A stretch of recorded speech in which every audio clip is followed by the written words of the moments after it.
Thanks for staying with us. Men and women entrepreneurs face inherently different constraints, including psychological and cultural factors. Female entrepreneurs are often lacking in access to financial and human capital, which impedes business growth. Women have women have different mindset constraints, such as risk aversion, and have not caught up in the soft skills such as leadership, to boost their businesses. Now, in addition, women have culturally imposed constraints that psychologically and physically impede their independence, aspiration, and priorities. Thus, the success of female entrepreneurs depends on their personal traits and entrepreneurial skills, and how supportive institutions and stakeholders address or work around these major constraints. Now, do you think we've made any considerable impact on empowering women-led businesses, right? Especially in Africa, or say in the developing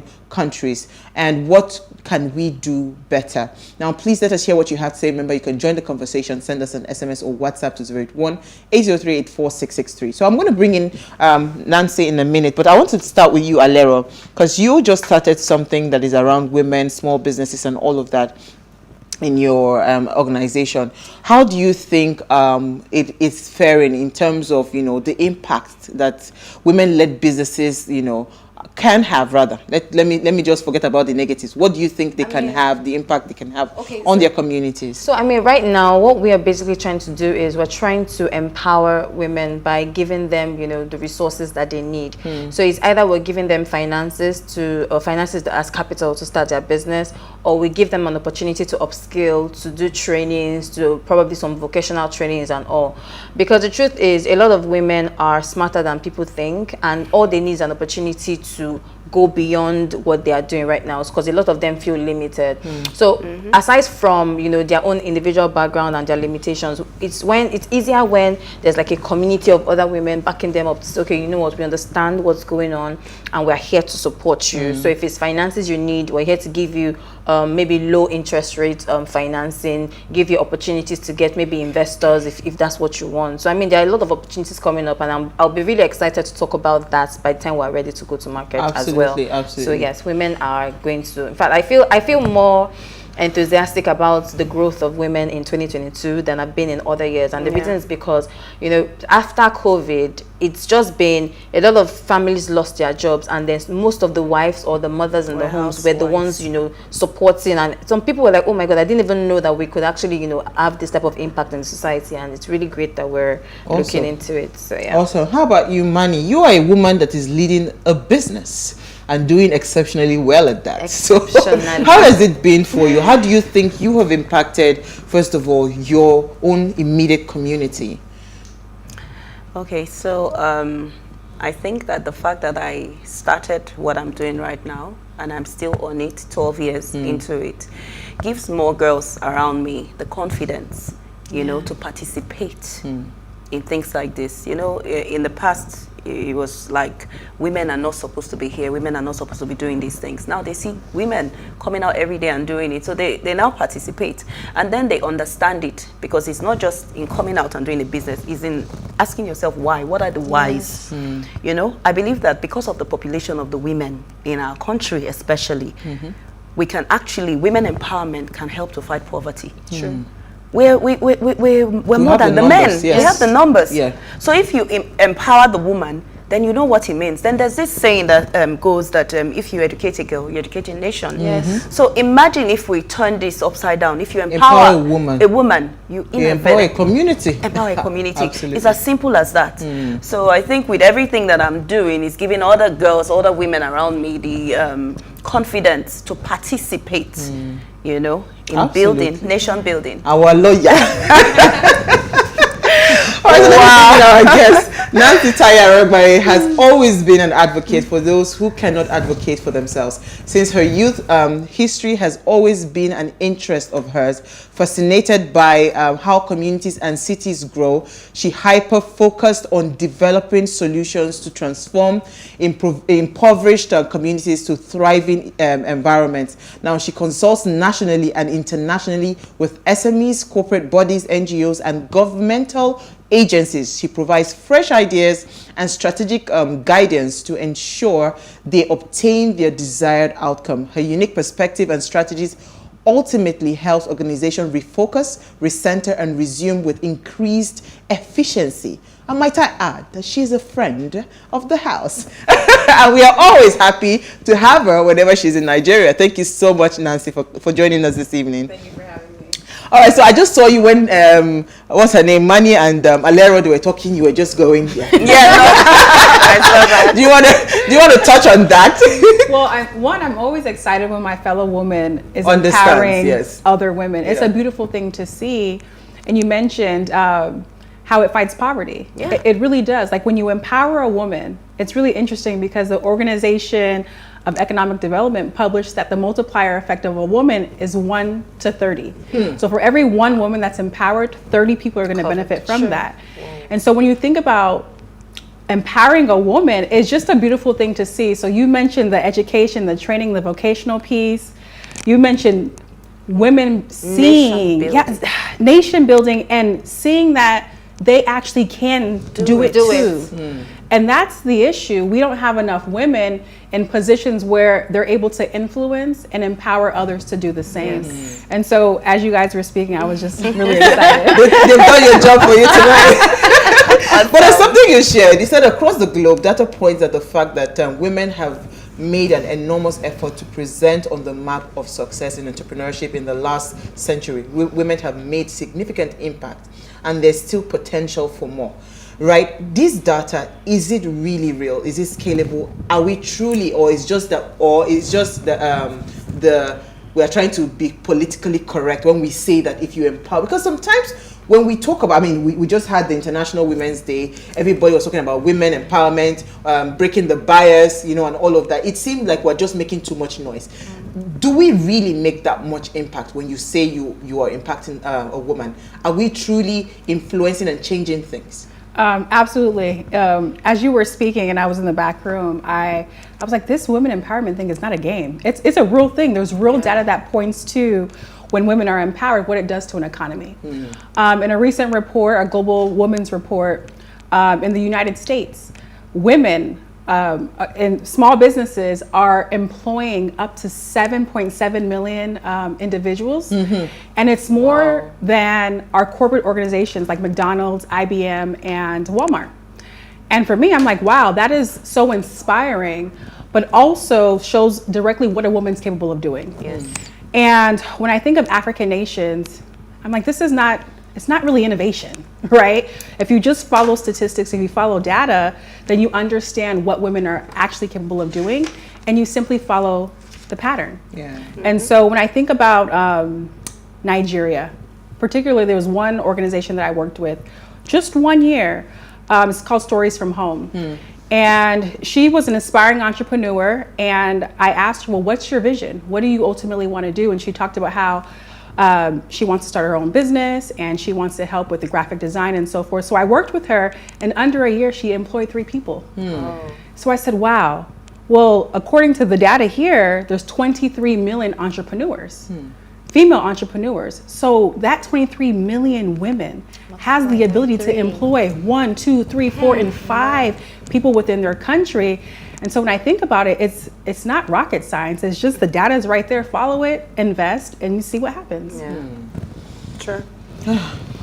Ladies, if you leave me, I have plenty questions. So I mean, so there's one thing that has really been a major concern for me, and it's more of the mental conditioning that females, or rather the female child, has been experiencing right from when she was young. So imagine a female, let me use myself as an example, and growing up, I had like the people in my environment were not really, you know, pushing me towards doing something, or go stay in the kitchen and be the one to cook while the boys watch TV, or go play soccer, or you're the ones that have to serve the boys, or you're the one that have to go to the market. I grew up in a home whereby my dad made sure male and female, you have to do everything, because there's no one rule for a female child and there's no rule for a male child. Great father. So, you know, I mean, I just imagine in a family that, you know, the female didn't have that opportunity to have a father that's saying, okay, let's do this.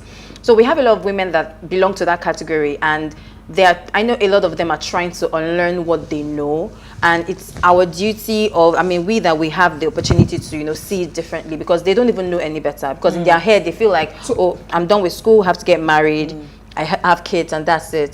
The man is the one that goes out of the house and, you know, brings the food and money and all of that. So I mean, women knowing that now is really helping to change the game. So let me ask Nancy, Yeah. how do you think we can address this mindset? Because it also impacts in the way the woman sees the growth projection of her business. Yes. Now I see that a lot of challenges with small businesses is that they just want to be, you know, I just want to do business. Let me just make money. You know, let me just make money and all They of don't think that. about They are growth. not thinking conglomerate. We had to say they speak the grammar. Yeah. They're not thinking big. They're not thinking, oh, I can actually do this on a global scale. Yes. You know, so this, what Alera just described, it has piggy into the future to go and affect the impact of, even when a woman is leading a business, she's just okay just having 10 staff. Meanwhile, that woman would have had the capacity to employ 1,000 people. So how do we change that mindset?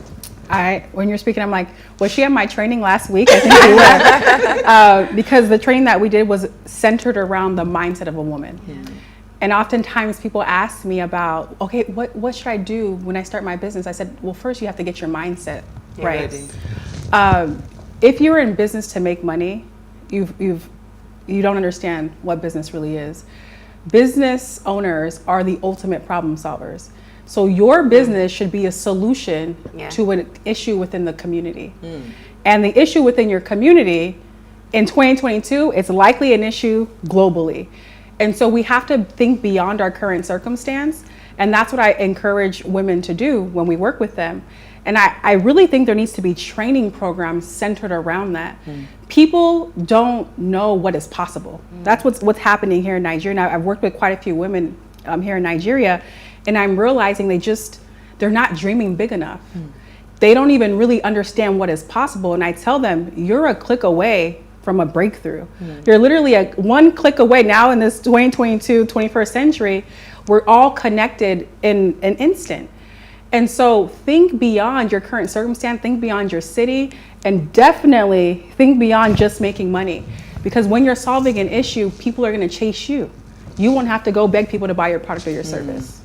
Okay, Manny, quickly. Okay, so I bought something off someone on Instagram, and when I got the product, it wasn't good enough. It wasn't what I saw. So I gave her my feedback. I said, you can do better. You know, it was kind of tacky. So she called me and she was like, are you the one that just sent me a message? I was like, yes. And she went off on me. Yes, she did.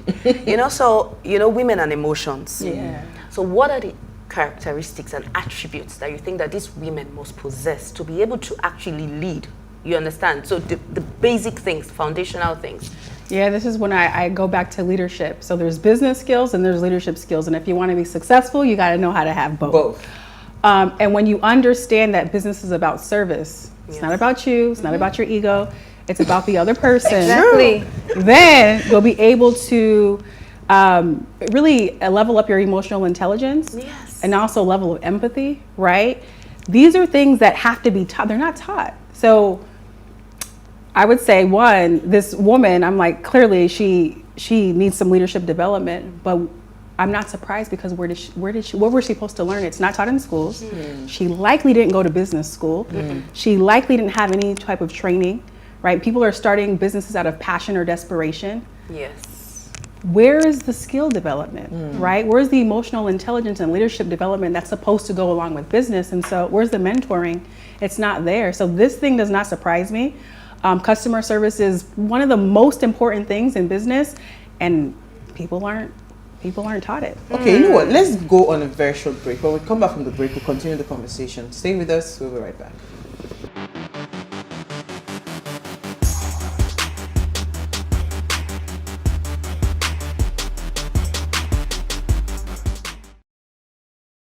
Okay, if you just tuned in, we are having an amazing and interesting chat with Nancy Taye on the impact of empowering women-led businesses. Please let us hear what you have to say. Remember, you can join the conversation.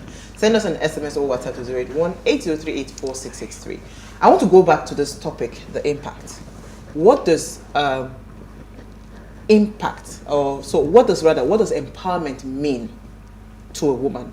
when you say empowerment, because when when Manny was talking about somebody calling, I actually thought you were going to say that, oh, thank you so much for the feedback. We truly apologize. She went off. Like, you know, she doesn't understand. Is she forgetting And that I was like, calm down. You are definitely a small girl. Let me teach you how it's done. She was like, your father.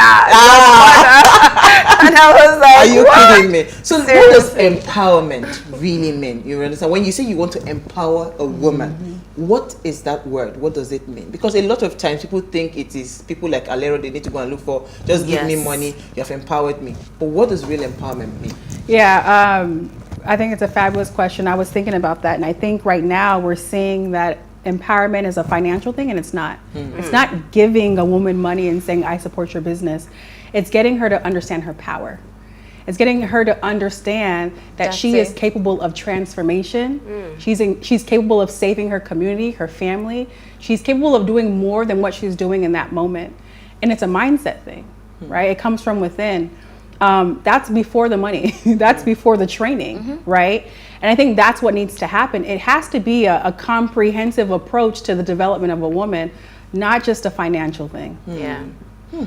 I like that part where you said understand their power. Because if you understand your power, even if you do not have the money, you'll be able to grow. Yes. For people like the girl that called Manny and went off on her, she might have been given money to start that business, but because she does not understand what it means to run a business, she does not have the leadership skills, she doesn't have the emotional intelligence, all that money will go down the drain. She will not be able to multiply it. She won't be able to. She will lose clients. I mean, there's something one of my bosses said last year during the International Women's Day, and I mean, it's something that during her interview, and when she said it, I had goosebumps. She said, take up the space.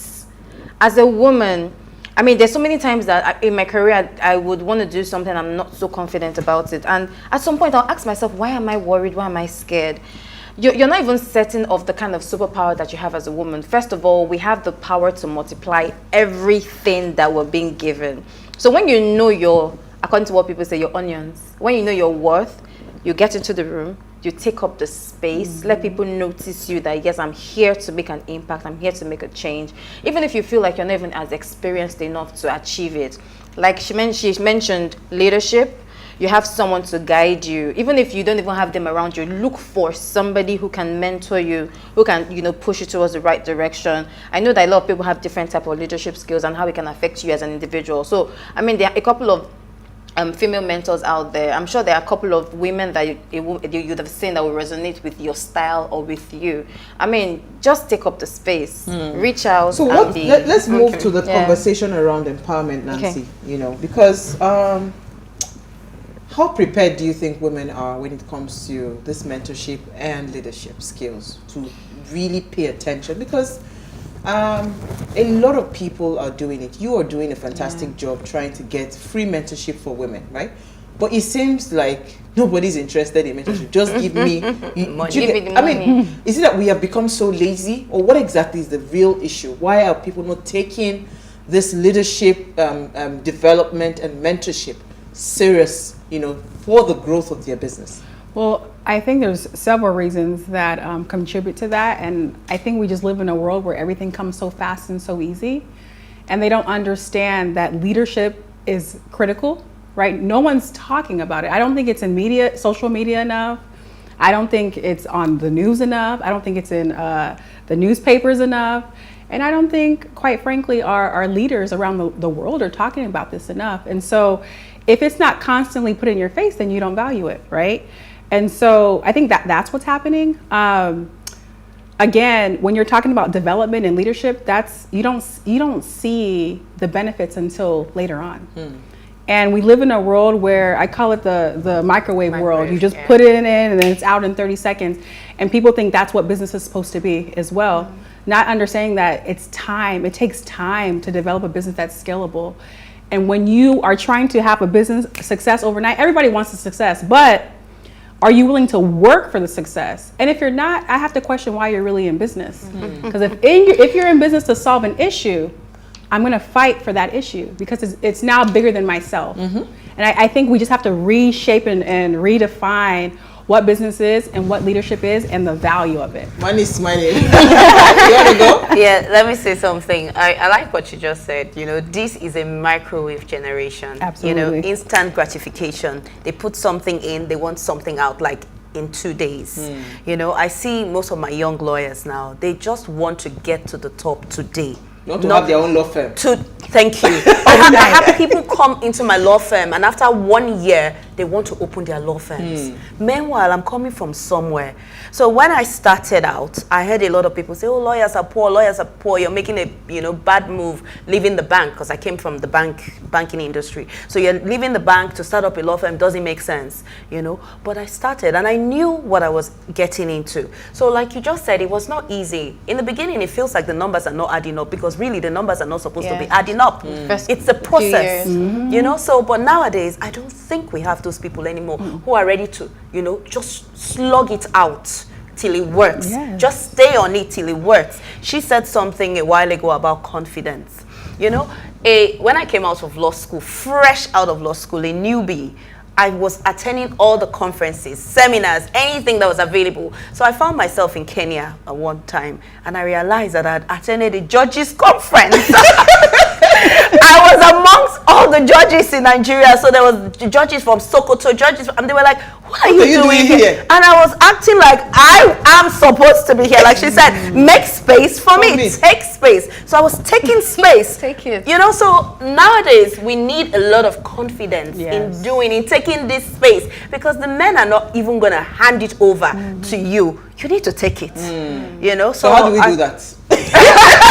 Actually, she's here. She's going to tell us how to do that, or how they I was need going to add do it. to what you said. So I do not want to create excuses for, I don't want to say my generation, right? Because I mean, as an individual, I'm a very restless person in the sense that I want to do something that would create an impact and create a change. And sometimes the level at which I want to achieve that thing, let's assume that you're my boss. If you don't understand me, you might think, "Oh, I just want to get there quickly." But as a leader, if you sit me down and break it down, like, okay, this is what the journey is like. Thank you. I would prepare myself to know that, okay, I'm getting there. And it's always good to measure yourself. Like, there should be a milestone. I'm heading towards this direction, which means that when I get to this place, I check myself, I look back, and I'm like, okay, is this the thing you want to achieve? And set your next goal. Because the truth is, at some point, your boss will be the one to say, "I think it's time for you to pick something." Let me based on what they've said, let me ask you, Nancy, what would be a realistic goal setting in terms of business growth or business or career success for a businesswoman? If she says, okay, I'm starting off maybe today, I'm hiring one person, what should be the trajectory? How should she envision that growth? Or how should she measure it, right? Yes. Well, I always tell business owners, what's your 5-year plan? So with businesses, the national statistics, 50% of businesses are failing within 5 years, right? So 5 years is like the 0 to 5 years is that startup phase. Once you pass that, kudos to you, right? So I say, why don't you give yourself 5 years? Can it happen sooner? Absolutely. Do we want it to happen sooner? Yes. Absolutely. But give yourself time. Give yourself a 5-year plan. And most importantly, plan for what you want it to look like in 5 years. I tell people, I've worked with so many people, I want to have a $1 billion company in 5 years. Awesome. Let's break that down. How much do you need to make in year 1? What does year 2 look like? What does year 3 look like? What does year 4 look like? How many customers do you need to have in years 1 through 5? Are you prepared to serve that many people, right? So people aren't thinking about their business on a long term, and 5 years is not even long term, right? But just in 5 years, plan for that. Give yourself that amount of time. See the story that I took today. It's not, there's a uniqueness of Nigeria. Do you understand? You know, it's easy for me to plan in a stable economy, to say, okay, I can give myself 5 years, we'll be rough it, and we'll get there. But in an economy where there's so much uncertainty, there's so much instability and all of that, how do you still have that patience to be able to say, you know what, I'm going to give myself 5 years to this. If it's not working, you know, I'll probably say, okay, I failed, and I take up something else. How do you do that? I think that's a beautiful question, and this is why are you in business? What is the purpose? What is the vision? right? So business for me, it's so much deeper than just trying to make money or sell this product or serve this person. I am solving an issue. I believe that if my product and my service and my voice is not used, there's a big problem on earth that will not be solved. And so for me, I'll go 15 years to know the next 20 are going to be great, right? And that's what we have to ask ourselves. How long are we willing to go through the journey?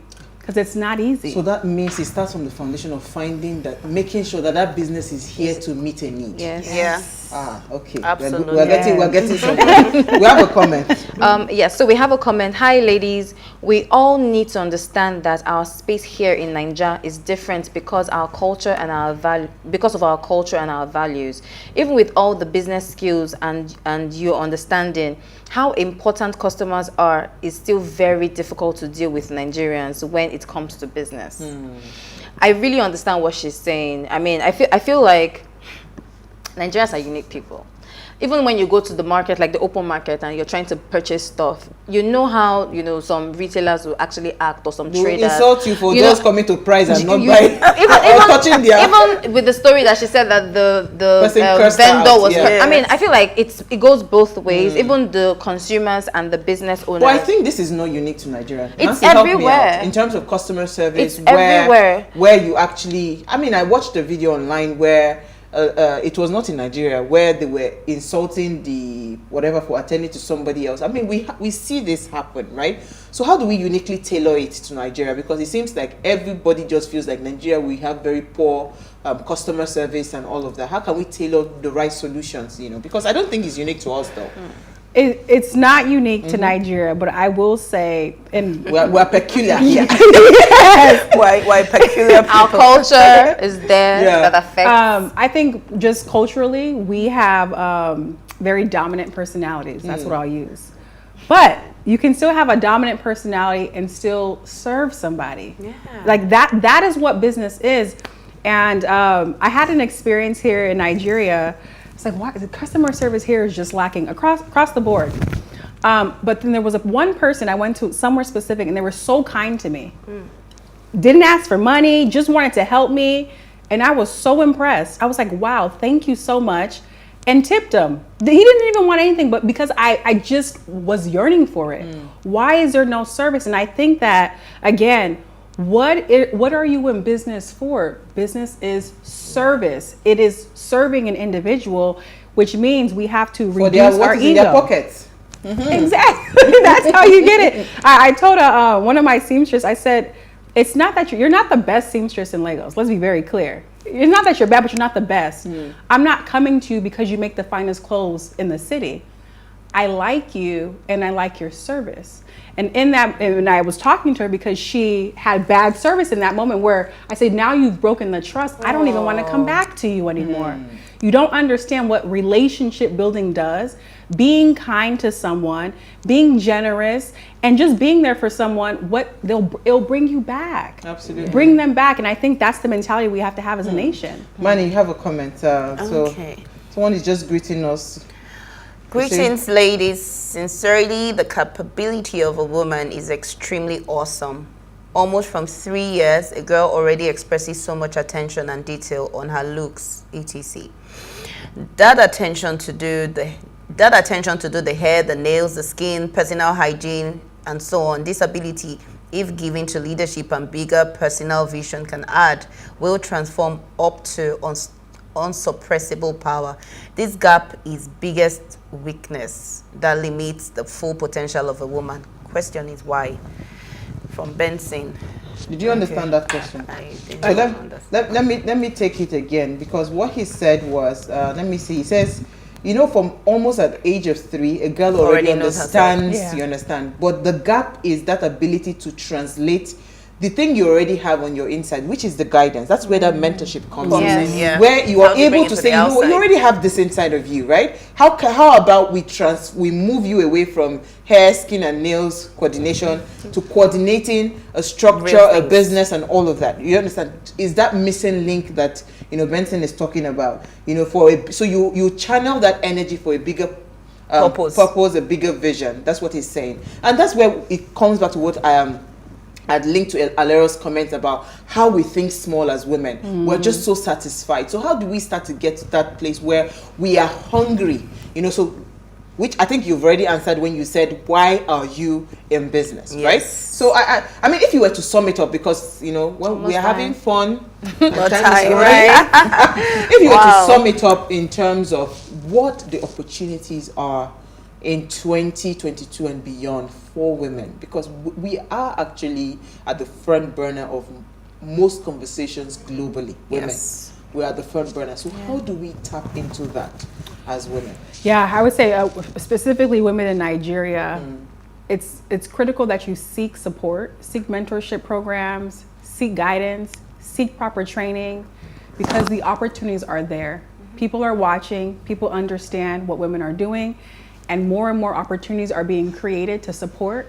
But if your business is not structured, if you don't have your proper documentation, you're gonna miss those opportunities. If you're not seeking mentorship to even find the opportunities, you're gonna miss out. And so that's my advice to any woman that's in business who's self-employed.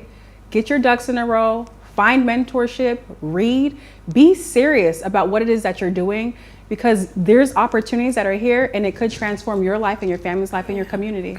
Absolutely. And there's something you are doing in September, right? October. Oh, October. Okay. October, yes. Will it be free for the women coming on the program for the mentorship program? Yes. So our program is free of charge for them. We fundraise. It still costs, but we do offer grants for our program. And what we're doing is giving women practical skills for global positioning. And so, do you have the skill set? Do you have the knowledge to even position your business to go beyond your current borders? And then also offering mentorship after the 1-year program. Awesome. Somebody's just greeting us today. Always great women when you got it. Okay, great women. Thank you so much. You didn't put your name. Okay, I think it was, I don't know his name. All right, so thank you so much, ladies. Thank you, Nancy. I think we had a fantastic conversation. Yes, TGIF, baby. Yes. Thank you, Manny. Yes. You know, I'd just like to add, because I think I have like 2 seconds or 2 minutes. I cannot let my time waste. No waste. You know, I'd like to add that every woman out there, you know, you are actually a potential billionaire. You're a potential employer of labor. So you can actually, you can take yourself from where you are, you know, to a whole new level that even you did not even see it coming. But we need to be able to open our minds. I mean, I attended a program, and in all fairness, it was shocking. I think I'd mentioned it, where you were put in front of an investor as a woman, and you were asking, this was an investor that had the capacity to give you $1 billion. You were asking for $10,000 because what? You didn't see the vision. You didn't have a big picture, right? So I don't know. Is big picture going to be part of what you're going to be teaching us? How to see it bigger? You got to dream big. That's the first step. Dreaming big. Awesome. So visualization. I wanted to quickly add. Yes, I want to quickly add something based on what Manny said and what you said. In doing business, I feel like you need every individual, male or female, but in this case, a woman. You need to have empathy. You need to try to see, like you said, the bigger picture, because it's not about now. So even if you don't have the personal ability to be nice or to be polite or to be, you know, enthusiastic to your customer, then employ somebody who can. But I mean, with this experience, because if, for instance, now the items that she has on her store is good, she wouldn't complain. But the fact that she's complaining and you as an individual, you can't handle that. Employ somebody who can, so that you do not lose money. But wait, why can't we just not get the product right? Do you invest in, do you mentor businesses that their products are not right? I think it should start from the right product, right? Absolutely. Do you know your market? Because if you have products that are the customers don't like, then something is off. You don't understand your market and who you're selling to. Absolutely. So I've finished my 2 minutes.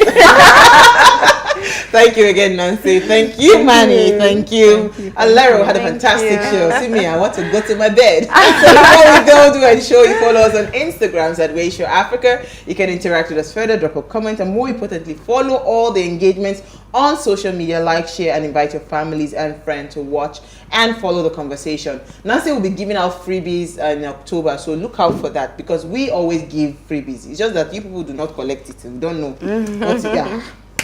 Opportunities are there. You have to take it. Nobody's going to hand it over to you. All right, so if you miss today's quote, here it is again. I measure the progress of a community by the degree of progress which women have achieved. So when you see a community that is thriving, go and measure it by the progress of the woman. We are the ones leading, no? Men, sorry.